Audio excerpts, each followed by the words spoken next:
நேயர்களுக்கு வணக்கம். இன்றைய நேர்காணலில் திராவிட வெற்றி கழகத்தின் முதன்மை செயலாளர் திரு வல்லம் பஷீர் அவர்கள் இருந்திருக்கிறார். அவரோடு பேசலாம்.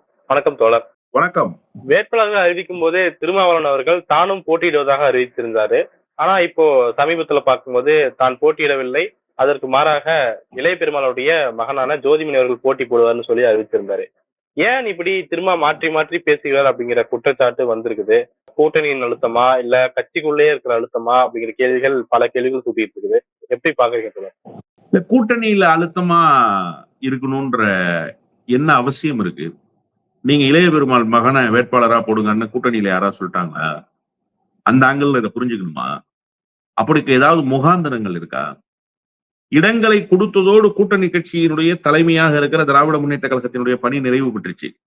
உங்க கட்சியில யார வேட்பாளரா நிறுத்தணும்னு திமுக முடிவு பண்ணா காங்கிரஸ்ல எப்பவோ முடிவு பண்ணிருக்கும் திமுக இல்லையா? ஏன் நேற்று வரைக்கும் மேலூருக்கு வேட்பாளர் அறிமுகப்படுத்தாம இருக்காங்க? மேலூர்ல காங்கிரஸ்ல யாரு நல்ல வேட்பாளர்னு பார்த்து மேலூருக்குள்ளேயே அல்லது மதுரைக்குள்ளேயே காங்கிரஸ்ல ஒரு கேண்டிடேட்டை திமுக போட்டிருக்காங்க. திமுக போடுறதாக இருந்தா காங்கிரஸ் கட்சியே போடுறதுனால தானே இவ்வளவு தாமதம். அப்ப விடுதலை சிறுத்தைகள் கட்சிக்கு கேண்டிடேட் சப்ளை பண்றது திமுகவோட வேலையா? திமுக அப்படி ஏதாவது ஒரு தேர்தல்ல செஞ்சிருக்கா? அப்படி ஒரு அவசியம் திமுகவுக்கு இருக்கா? திமுகவே சீட்டு கொடுக்கும் தேவை இருந்துச்சுன்னா. அப்படி செய்வதாக இருந்தால் சொல்லிட்டு செய்வாங்க. காங்கிரஸ் கட்சிக்கு நான் கொடுக்கல வாரியத்தை, பீட்டர் அல்போன்ஸுக்கு தான் வாரியம் கொடுக்குறேன், வேணா பீட்டர் அல்போன்ஸ வாங்கிக்கிட சொல்லுங்க அப்படின்னு டிக்ளேர் பண்ணிட்டு திமுக செஞ்சிச்சா? திமுக காங்கிரஸுக்கு கொடுத்துட்டு இவரை போடுங்கன்னு சொன்னிச்சா? அண்ணன் கே.எஸ். அழகிரி கிளம்பி போனாரு. இல்ல எங்க கட்சிக்கு கொடுத்துருங்க. உங்க கட்சிக்கு இல்ல சார், பீட்டர் அல்போன்ஸுக்கு தான், அவரை வர சொல்லுங்க, நாங்க பொறுப்பு போடுறோம்னு சொல்லி அனுப்பிச்சாங்க. அப்ப வெளிப்படைத்தன்மையோடு இயங்குகிற கட்சி திமுக. அந்த கட்சியை பார்த்து நீங்க இந்த விமர்சனத்தை வைக்கிறதுக்கு என்ன முகாந்திரம் இருக்கு? எந்த முகாந்திரமும் இல்லை. அப்ப ஏன் இந்த குழப்பத்துக்கு அண்ணன் வர்றாரு திருமா அப்படின்ற ஒரு சந்தேகம் இருக்குல்ல, அது அண்ணன் திருமாவுக்கு உட்கட்சிக்குள் எழுந்திருக்கிற பிரச்சனை என்றுதான் நான் பார்க்கிறேன். காட்டுமன்னார் கோயில் தொகுதியில் விசிக 100 விழுக்காடு வெற்றி பெறும் சார். 2016 தேர்தல்ல அண்ணன் திருமா மக்கள் நல கூட்டணியில் போட்டியிட்ட போது பெருவாரியான வாக்குகள், ரொம்ப சொற்ப வாக்கு வித்தியாசத்துல 87 ஓட்டுகள்ல தான் தன்னுடைய வெற்றி வாய்ப்பை இழக்கிறாரு. ரொம்ப சொற்பமான ஓட்டு. அப்ப தனித்து களம் காண்கிற போதே அண்ணன் திருமா 87 வாக்குகள் தான் குறைவாக பெற்று வெற்றியை ரொம்ப அருகாமையில் தவற விடுறாரு. அப்படின்னா எவ்வளவு பலம் வாய்ந்த தொகுதி விசிகாவுக்கு. எல்லாரும் போட்டி போடுறாங்க. அந்த தொகுதி தான் வேணுங்கிறாங்க. அந்த கட்சியினுடைய பொதுச் செயலாளர் போட்டியிட்ட தொகுதி அந்த தொகுதி. அப்ப பொதுச் செயலாளருக்கே வாய்ப்பு மறுக்கப்படும் அப்படிங்கிற ஒரு சூழல் வரும்போது, அப்ப அவரை விட இன்னொருத்தர் பெரியவரா இருக்கணும்ல, கட்சியில அதை விட மேஜர் ரோல் பிளே பண்றவரா இருக்கணும்ல. அப்ப அவருக்கு தானே அந்த இடத்தை கொடுத்தா அது பொருத்தமா இருக்கும். பொதுச் செயலாளர் வேணாம்னு சொல்லியாச்சு சார். பொதுச் செயலாளருக்கு மேல யாரு சார்? இன்னொரு பொதுச் செயலாளரா? ரவிக்குமாரா? இல்ல. துணை பொதுச் செயலாளர்கள் பொதுச் செயலாளருக்கு மேல வர முடியுமா? இல்ல. அதனால தலைவர்னு அவர் அறிவிச்சாரு. அவர் அறிவித்ததனுடைய நோக்கம், கட்சிக்குள் பலரும் அதை கேட்கிறார்கள். பொதுச் செயலாளரை நிற்க விடாமல் செய்கிறார்கள். எனவே அந்த தொகுதியை தக்க வைப்பதற்கு அவரே போட்டியிடுவதாக சொன்னார். அப்புறம் அவரே சில காரணங்களை சொல்லி பின்வாங்கியிருக்காரு. அந்த காரணங்களை நம்பத்தான் வேண்டும், அதை அப்படியே எடுத்துக்கொள்ளதான் வேண்டும். இளைய பெருமாளுடைய மகனை வேட்பாளர் போட்டிருக்காரு. எனக்கு தனிப்பட்ட கருத்துன்னு 1000 இருக்கு. அண்ணன் திருமா போட்டியிடுவதாக சொல்லி இருக்க தேவையில்லை. சொல்லி இருந்தால் 100 விழுக்காடு போட்டியிட்டு இருக்க வேண்டும். யார் யாரோ சொல்கிறார்கள் என்பதற்காக எல்லாம் விளக்கம் கொடுத்துட்டு நீங்க தேர்தல் களத்திலிருந்து அந்நியப்பட்டு போக வேண்டிய அவசியம் என்ன இருக்குன்னு கேட்கிறேன். அவ்வளவு பலகீனமான தலைவரா அண்ணன் திருமா? ஏன் அண்ணன் இப்படி வெளிப்பட்டாருன்ற வருத்தம் எனக்கு இருக்கு. அண்ணனே சொல்றாரு, என்னை யாரும் இன்ஃபுளுயன்ஸ் பண்ண முடியாதுன்றாரு. அப்புறம் ஏன் 4 பேர் பேசுற கருத்துக்கு நீங்க இன்ஃபுளுயன்ஸ் ஆயிடுறீங்க? நீங்க ஏன் தேர்தல் களத்திலிருந்து அந்நியப்பட்டு போறீங்க? ஒரு தவறான பிம்பத்தை ஏற்படுத்தி விடும், பல அவதூறுகள் இப்பயே கிளம்பிருச்சு அப்படிங்கிற நான் என்ன கேட்கிறேன்னா, உங்கள் மனதுக்கு தெரியும் நீங்கள் யாராக செயல்படுகிறீர்கள் என்று. சமூக நீதி கோட்பாட்டை தாங்கி நிற்கிற களத்தில் நீங்கள் முந்தி நிற்கிற கள வீரன். திமுகவோடு யார் கொள்கை கூட்டணி என்று பட்டியல் போட்டால் முதலிடம் உங்களுக்கு தான். காங்கிரசுக்கு கிடையாது, மறுமலர்ச்சி திமுகவுக்கு கிடையாது, பொது உடைமை இயக்கத்துக்கு கிடையாது. நீங்கள் தான் 100 விழுக்காடு கொள்கை கூட்டணி. இது அண்ணன் தளபதிக்கு தெரியாதா?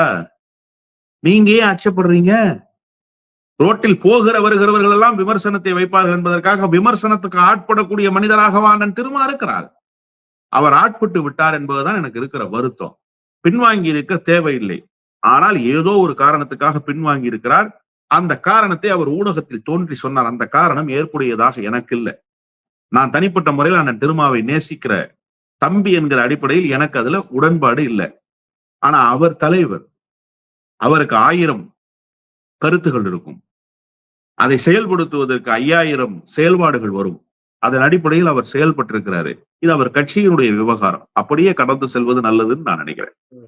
புதுச்சேரியில பார்க்கும்போது 3 இடங்கள்ல தனியா போட்டி போடுன்னு சொல்லியிருந்தாரு. அதுல பார்க்கும்போது ஒரு இடத்துல மட்டும் விசிகாக்கு ஓட்டு போடுங்க, இன்னொரு இடங்கள்ல வந்துட்டு காங்கிரஸ்க்கு கூட்டணி கட்சிகளுக்கே ஓட்டு போடுங்க, அதுதான் வாஸ்தவமா இருக்கும் அப்படின்னு சொல்லி பேசியிருக்காரு. ஏனென்றால் இது வேட்புமனு தாக்கல் கடைசி நாள் வரைக்குமே காங்கிரஸ் வந்து இழுபறி நீடிச்சிட்டு இருந்தாங்க. அதனால இவங்க தனியா போய் வேட்புமனு தாக்கல் பண்ணாங்க. இப்போ சுமூக முடிவு ஏற்பட்டிருக்கு, அதனால நீங்க வந்து அவங்களுக்கே ஓட்டு போடுங்க, அதான் கரெக்டா இருக்கும் அப்படிங்கிற விஷயத்த சொல்லியிருக்காரு. அப்ப அதுலயும் தடுமாறி இருக்கிறாரா இல்ல சரியாதான் பார்த்திருக்கிறாரா அப்படின்ற கேள்வி இருக்கு. எப்படி பாக்குறீங்க? இல்ல, அதுல அண்ணன் திருமா தடுமாறலையே, காங்கிரஸ் கட்சி தடுமாறியது. இன்னும் சொல்கிறேன், காங்கிரஸ் கட்சி தடம் மாறியது. ஏன் சார், நீங்க தமிழ்நாட்டில் இப்படி ஒரு நிலைப்பாட்டை திமுக எடுத்திருந்தா ஏற்பீங்களா? காங்கிரஸ் ஏற்குமா? கடைசி நொடி பொழுது வரை நீங்கள் வந்து தொகுதி பங்கீட்டை இழுத்து கொண்டே இருக்க வேண்டிய அவசியம் எங்கிருந்து வந்தது? என்ன ஒரு திமிருத்தனமான நடவடிக்கை அது? கூட்டணி என்று சொன்னால் அது கூட்டணியாகத்தானே இருக்கணும். அந்த கூட்டணியை உடைக்கிற வேலையை நீங்க செஞ்சீங்க அப்படின்னு சொன்னா இது காங்கிரஸ் கட்சி செய்த வரலாற்று பிழை. அந்த வரலாற்று பிழையை காங்கிரஸ் கட்சி செய்ததற்கு பிறகு அதற்கு உண்டான பயனை காங்கிரஸ் கட்சி தேர்தலில் அனுபவிக்க போகிறதுன்னு தான் நான் பாக்குறேன். இன்னும் காங்கிரஸ் கட்சி திருந்திய பாடு இல்லை. பீகார்ல இப்படித்தான் களத்தை இழந்தாங்க, மேற்கு வங்கத்தில் இப்படித்தான் களத்தை இழந்தார்கள். இப்போது புதுச்சேரியிலும் களத்தை இழந்து விடுவார்கள் என்கிற கவலைப்பாடு வந்திருக்கு என்னை போன்றவர்களுக்கு. அதுக்கு காரணம் காங்கிரஸ் கட்சியினுடைய தேர்தல் கால நடவடிக்கைகள் தான். ஏன் இப்படிப்பட்ட நடவடிக்கைகள்ல காங்கிரஸ் கட்சி ஈடுபட்டுச்சு? என்ன அவசியம் காங்கிரஸ் கட்சிக்கு? அப்படி என்ன சார் நீங்க செய்திட போறீங்க களத்துல? நீங்க தனித்து வெற்றி பெறக்கூடிய ஆற்றலை பெற்றிருக்கீங்களா? இல்ல திமுக நான் தான் முதலமைச்சர்னு சொல்ல சொன்னிச்சா? விசிக எங்களுக்கு அதிகாரத்தில் பங்குன்னு கட்டுச்சா? இல்லையே. நீங்க தானே சார் சிஎம், நீங்க தானே அதிகாரத்தை கைப்பற்ற போறீங்க. திமுக வெற்றி பெற்றாலும் அது உங்களுடைய வெற்றியாகத்தானே கருத்தில் கொள்ளப்படும். அப்படித்தானே கடந்த காலங்களில் வெற்றி கருத்தில் கொள்ளப்பட்டிருக்கு. விசிக வெற்றி பெற்றாலும் அது உங்களுடைய வெற்றி தானே. அப்போ தொகுதிகளை பகிர்ந்தளித்து பலத்துக்கு ஏற்றவாறு போட்டியிடணும்னு நினைக்காம எல்லா இடங்களிலும் நீங்களே போட்டியிட்டு தோல்வியை தழுவணும்னா, நான் வந்து தலைகளா குதிக்கிறேன், பந்தயம் எவ்வளவுன்னு கேட்டா என்ன சொல்ல முடியும்? தலைகளா குதிச்சு மூளை செதறி சாவுன்னு தான் சொல்ல முடியும். அப்படிப்பட்ட வேலையை செய்தது காங்கிரஸ் கட்சி. அண்ணன் திருமா மீது எப்படி குறை சொல்ல முடியும்? அண்ணன் திருமா தனக்கு சாதகமாக இருக்கிற இடங்களில் போட்டியிட வேண்டும் என்று சொல்லி வேட்புமனு தாக்கல் பண்ணிட்டாரு. பிரச்சனை முடிந்த பாடு இல்ல. அந்த வேட்புமனு அப்படியே நிலை பெற்று விட்டது. கேண்டிடேட்டா அறிவிச்சிட்டாங்க. அவரு தடுமாறி இருந்தா அந்த கேண்டிடேட் கிட்ட எல்லாம் நீங்க போய் ஓட்டு கேளுங்கன்னு சொல்லியிருப்பாரு. மாறினாரா? அப்படி செஞ்சாரா? அவரு ஜென்டில்மேனா நடந்துகிட்டாரு. அவரு ஒரு ஜெனியூன் லீடர்ன்றதை வெளிப்படுத்தினார். அவரு என்ன செஞ்சாரு? அந்த 3 இடங்கள்ல நாங்க வந்து இந்த இடங்கள்ல எல்லாம் போட்டு இல்ல, அதனால எங்க தோழர்கள் ஓட்டு கேட்க மாட்டாங்க, யாரும் ஓட்டு போடாதீங்கன்னு சொன்னார். அந்த இடங்கள்ல எல்லாம் கூட்டணிக்கு ஓட்டு போடுங்கன்னு சொன்னார். நான் போட்டியிடுகிற ஒரு இடத்தில் மட்டும் எனக்கு ஓட்டு போடுங்கன்னு சொன்னார். இதை விட வெளிப்படைத்தன்மையோடு ஒரு தலைவர் எப்படி சார் இயங்க முடியும்? இதை விட ஒரு அணுகுமுறையை நேராக எப்படி ஒரு தலைவர் மேற்கொள்ள முடியும்னு நினைக்கிறீங்க? ஆனா திரும்ப வெளிப்படைத்தன்மையோடு இயங்கினார். இந்த தவறுக்கு காரணம் விசிக அல்ல, காங்கிரஸ் கட்சி. அங்க புதுச்சேரியிலயும் கிறிஸ் தோடங்கள் தான் பொறுப்பாளராக ஏற்பட்டு செயல்பட்டாரு. அங்க பார்க்கும்போது இப்போ காங்கிரஸ் வந்து தமிழ்நாட்டுல காங்கிரஸுக்கு வந்து தொடர்ந்து இழுபறி நீடிச்சிட்டு இருக்குது. அதற்கு பழிவாங்கும் நடவடிக்கையாக தான் புதுச்சேரியில அப்படி நடந்துகிட்டாங்களா அப்படிங்கிற ஒரு கேள்வியும் இருக்கு. எப்படி பாக்குறீங்க? தேர்தல் கால அரசியல் இருக்குல்ல, அது ரொம்ப ரொம்ப முக்கியமான அரசியல். நீங்க வந்து அதை வென்றெடுக்கிற களத்தில் நின்று வென்றெடுக்கணுமே தவிர வீம்பு பேசிக்கொண்டு வீராப்பு பேசிக்கொண்டு இருக்கக்கூடாது. புதுச்சேரியில நாங்க பலமா இருக்கோம், நாங்க வந்து எங்களுடைய அதிகாரத்தை அங்க காட்டிடுவோம்னா தனித்து வெற்றி பெறுகிற கேப்பபிலிட்டி உங்களுக்கு இருக்காங்கிற கேள்வி இருக்கு. இப்ப திமுக அப்படி செஞ்சிச்சா? திமுக தாயுள்ளத்தோடு நடந்துக்கிச்சு. காங்கிரஸ் இல்லைன்னா திமுக ஜெயிக்காதா? நிச்சயமா ஜெயிக்கும். 100 விழுக்காடு ஜெயிக்கும். இப்ப காங்கிரஸுக்கு கொடுத்திருக்கிற இடங்கள்ல தான் காங்கிரஸ் ஜெயிக்காது. இதை நான் சொன்னா ரொம்ப தப்பா போயிடும். இருந்தாலும் வெளிப்படையாக சில கருத்துக்களை பேசித்தான் ஆகணும். 28 இடங்கள் வாங்குறீங்க, எத்தனை நான் ஜெயிச்சிருவீங்க? எத்தனை இடம் சார் ஜெயிப்பீங்க? திமுக நிக்கிற இடங்கள்ல எத்தனை இடங்கள் ஜெயிக்குது பாப்போமா? இதுக்கு என்ன காரணம்? கடைசி காலத்தில் நீங்கள் செய்த சலசலப்பு தான் காரணம். ஆனாலும் தாயுள்ளத்தோடு நடந்துருச்சு இல்ல திமுக. திமுக நினைச்சிருந்தா நொடி பொழுதுல உங்களை இரிட்டேட் பண்ணி வெளியேற்றி இருக்க முடியும்ல. நீங்க புதுச்சேரியில பண்ண மாதிரி நியூசன்ஸ் பண்ணாங்களா? இல்லையே. எவ்வளவு ஜெனியூனா நடந்துக்க முடியுமோ எந்த அளவுக்கு உங்களுடைய கண்ணியத்தை பாதுகாக்க முடியுமோ அந்த அளவுக்கு உங்கள் கண்ணியத்தை பாதுகாத்த இயக்கம் திமுக. ஆனா நீங்க அங்க என்ன பண்ணீங்க? அடாவடி அராஜகம்ல பண்ணீங்க. நாராயணசாமியே போட்டியிட முடியாதுங்கிற சூழலு, ஒவ்வொருத்தரையும் கூப்பிட்டு கையெடுத்து கும்பிடுறாரு வைத்திலிங்கம். இப்படி பண்ணாதீங்க இப்படி பண்ணாதீங்கன்னு. தலைமைக்கு கட்டுப்படுறது இல்ல. தடியெடுத்தவன் எல்லாம் தண்டல்காரன்னு காங்கிரஸ் கட்சியினுடைய எல்லா பக்கங்களில் இருந்தும் செயல்படுறது. ஆளுக்கால் ஒவ்வொரு வேலையை செய்யறது. ஒரு தொகுதிக்கு 10 பேர் வேட்புமனு போடுறது. என்ன சார் இது? தேர்தல் தானா? நீங்க தனித்து களத்துல வென்றுவீங்களா? அந்த நம்பிக்கை இருக்கா உங்களுக்கு? புதுச்சேரியில நக்கிக்கிட்டு போயிடுச்சு காங்கிரஸ். காங்கிரஸ் களத்திலேயே இல்ல. காங்கிரஸ் திமுகவுடைய பலத்தை கொண்டுதான் எழுந்து நிற்க முடியும். அண்ணன் நாஜிம் தொடர்ச்சியாக காரைக்காலில் வெற்றி பெறுகிறார். அண்ணன் சிவா திராவிட முன்னேற்ற கழகத்தினுடைய சட்டமன்ற உறுப்பினர். இப்படி திராவிட முன்னேற்ற கழகம் தன்னுடைய வலிமையான பங்களிப்பு கொடுக்குது. தொகுதிக்கு 4000 ஓட்டிலிருந்து 15,000 ஓட்டு வரை விசிகா வச்சிருக்கு எல்லா தொகுதிகளிலும். புதுச்சேரியில விசிகா வலிமையான கட்சி சார். அப்ப அந்த கட்சியை புறக்கணிச்சுட்டு உங்க வெற்றி தோல்வியை தீர்மானிச்சிட முடியுமா?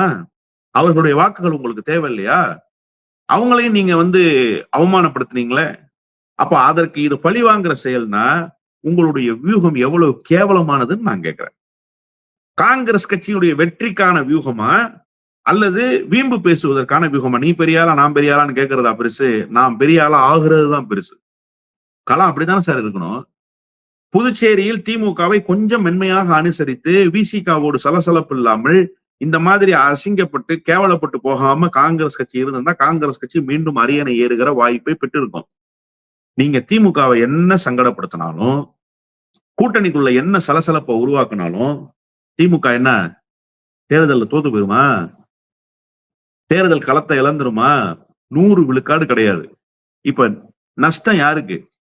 தமிழ்நாட்டுல திமுக வெற்றி பெற்றும், புதுச்சேரியில காங்கிரஸ் வெற்றி பெற்றுமா? வெற்றி பெற வேண்டும் என்று நாம் வாழ்த்துவோம். ஆனா அதுக்கான சூழல் இருக்கான்றத காங்கிரஸ் கட்சிக்காரர்கள் தேர்தல் முடிவு வந்ததற்கு பிறகு சொல்லட்டும்.